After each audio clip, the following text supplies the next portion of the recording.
I'm working on a pair of small double gates with a tree motif design. I've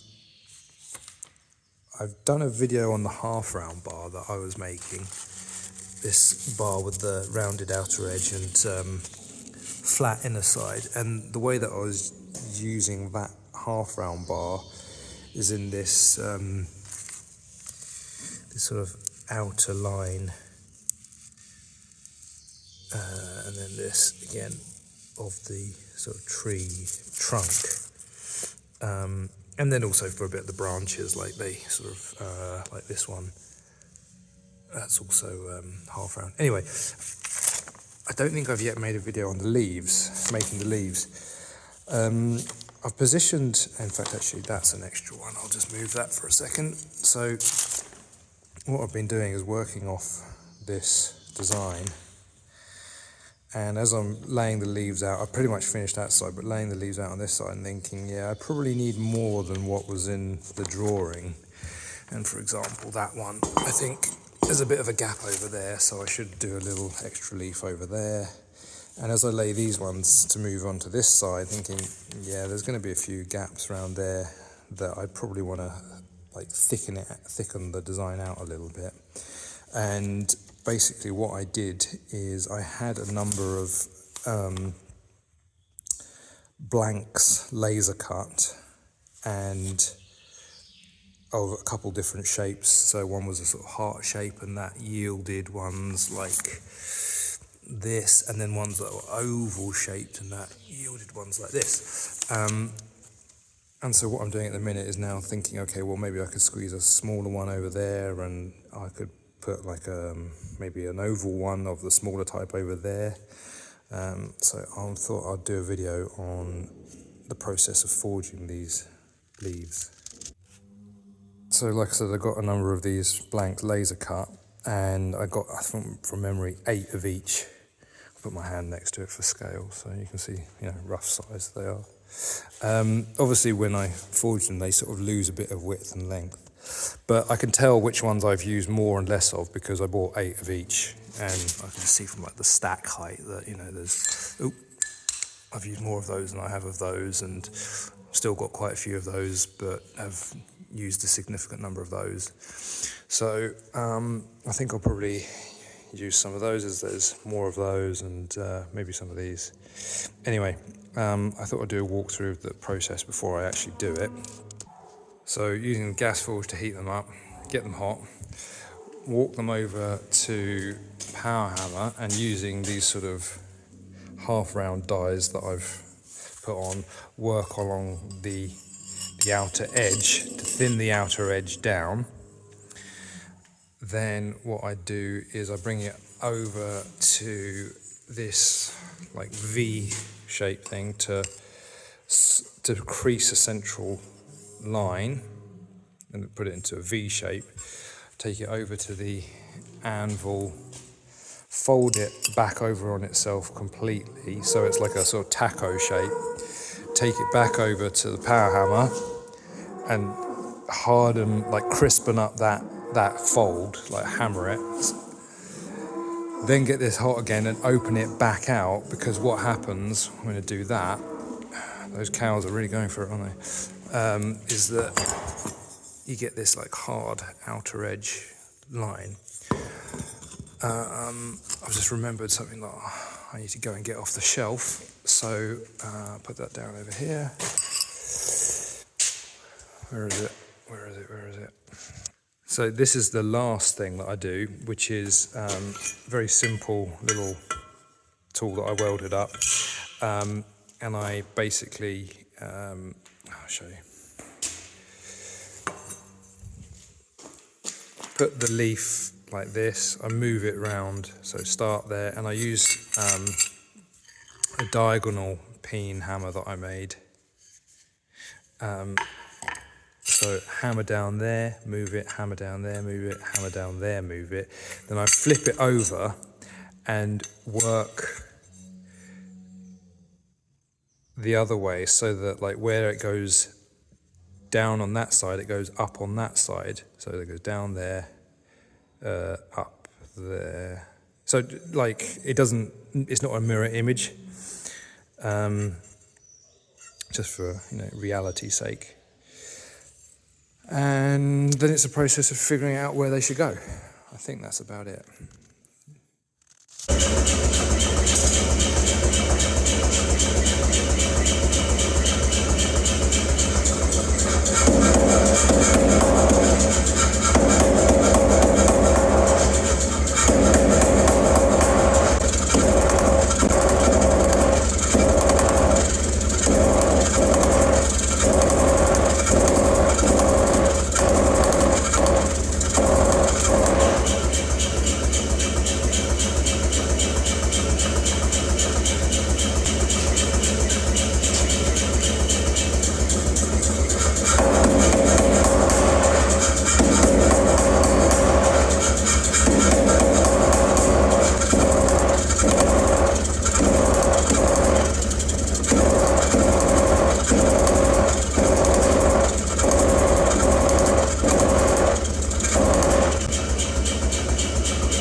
This one I'm going to do now is of the other type, the sort of heart-shaped ones. I didn't record the whole process of like all these steps up to this point because it's basically the same thing.